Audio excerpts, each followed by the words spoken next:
Hello, dear investors. My name is Diana Zueva and I'm a business assistant for international communication of Vera Fund. Today we are going to have an interview with the owner of MyAgent Seoul real estate agency in Seoul, in South Korea, with Julian Jo. Good morning, Julian. Good morning. Hi, hello. Nice to meet you. Nice to meet you. So, Julian, tell me please briefly about the story of your agency, how you started it, and why you chose the real estate business. Okay. Well, our company started roughly about 15 years ago, and we mainly are focusing on brokerage for real estate, mostly houses, for the expats living in Seoul. We have a lot of business people from different countries, including Japan and United States. And our main clients are actually Japanese business people working in Seoul. If they come to Seoul for their business, of course, they need a place to live. And then Japanese specifically having their preference. They want to live in a place where the traffic is very convenient for their kids commuting to the Japanese school in Seoul. And the office here, a lot of Japanese are living because the public transportation to Japanese school in Seoul is very convenient from here to be there.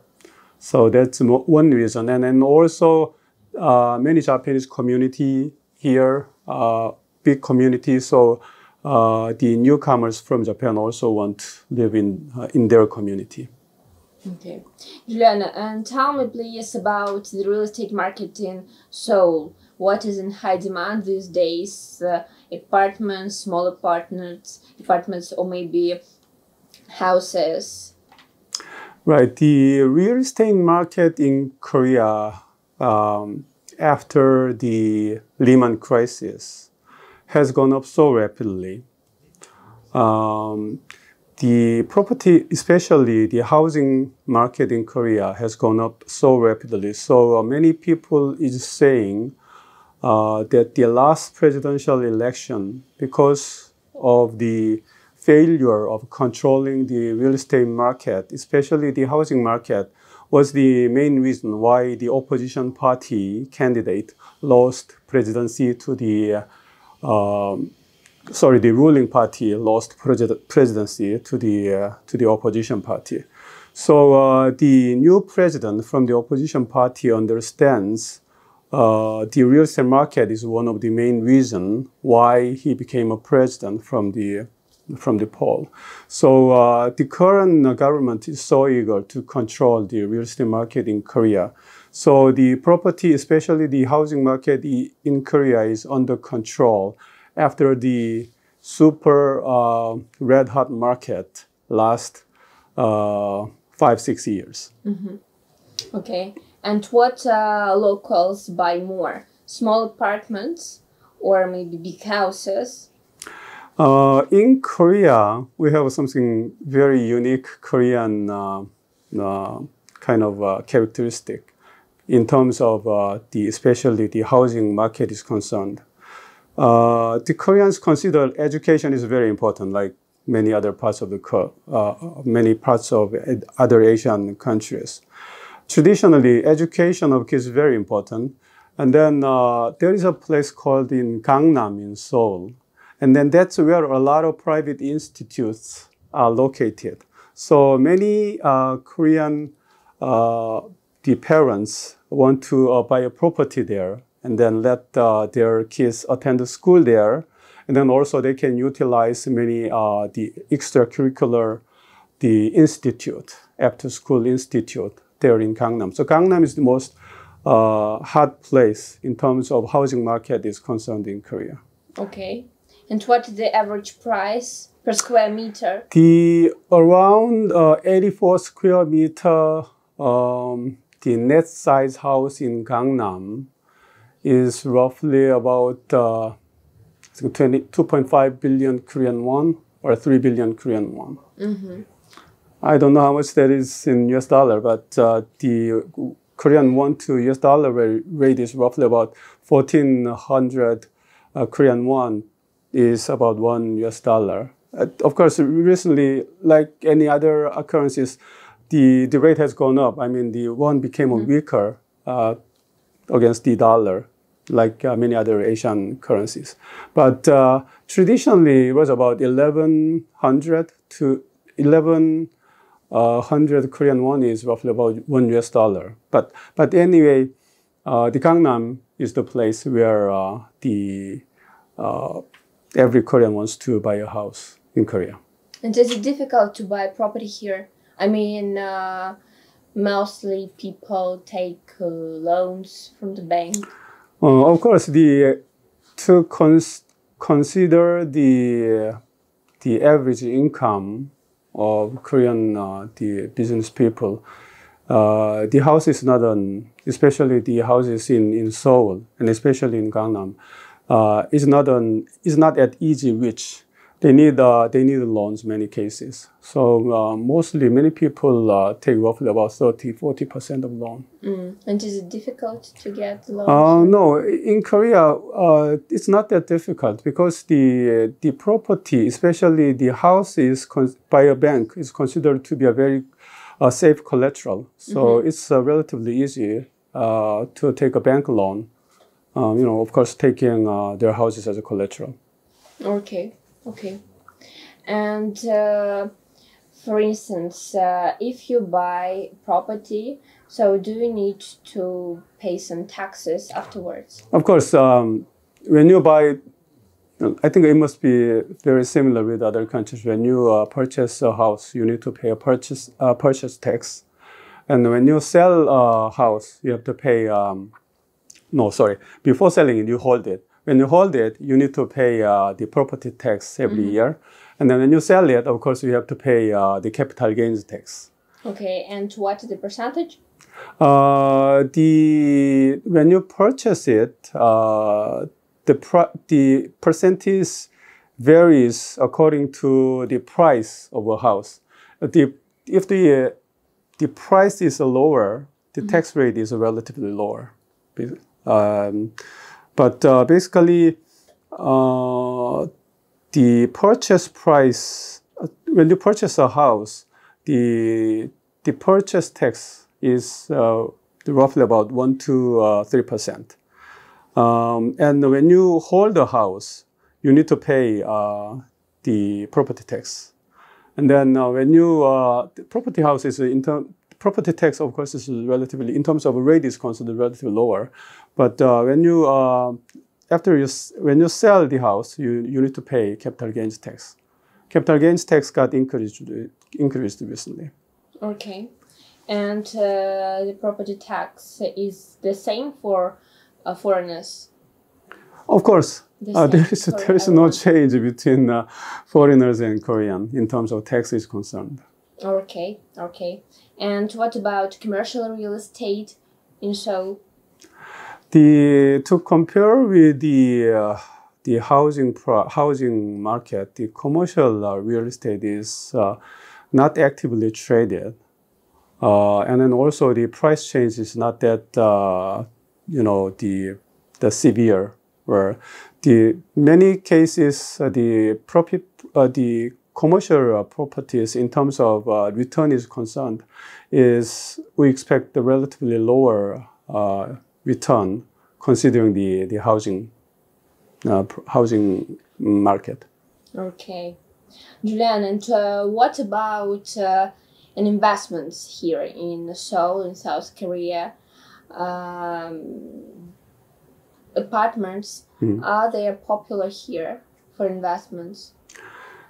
I would say apartment is very popular as an investment target, but government to control overheated apartment market, Korean government, we have accelerated tax rate. If you hold more than one houses, you need to pay accelerated rate.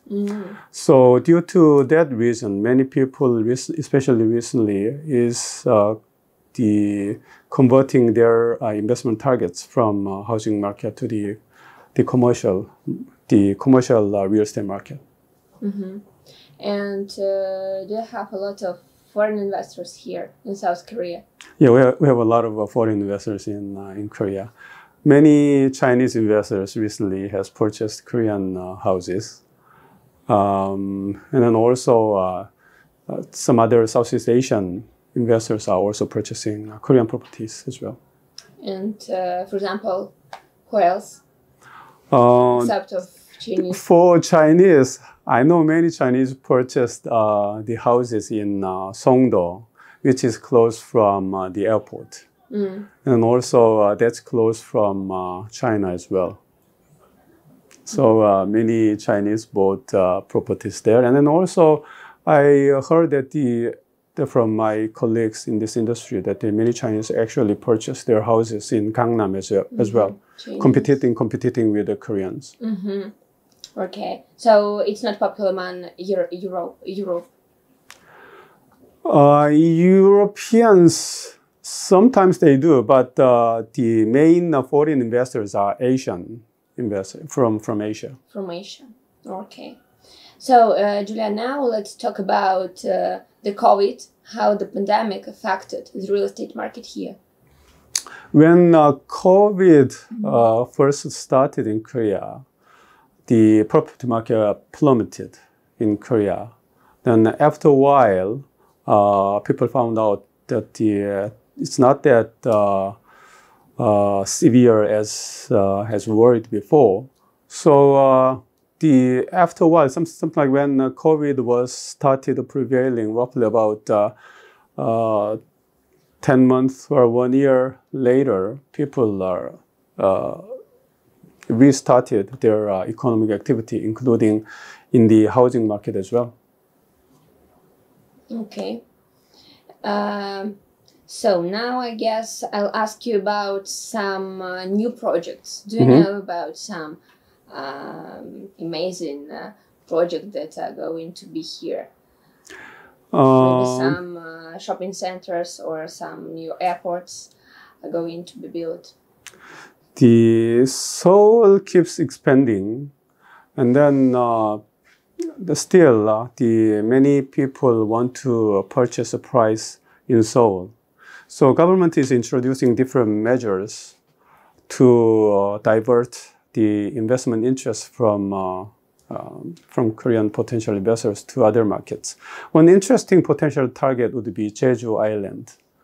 Korean government is so eager to develop Jeju Island as one of the main the summer resorts in Asia.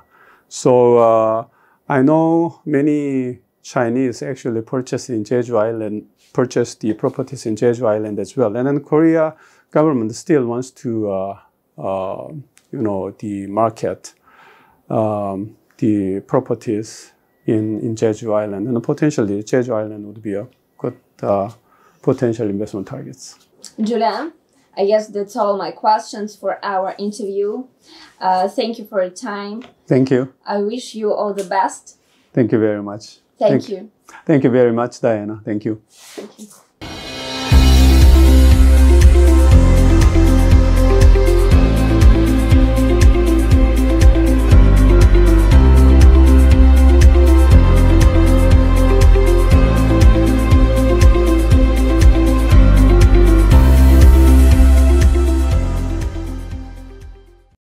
Now we're in one of the local flats in South Korea in Seoul.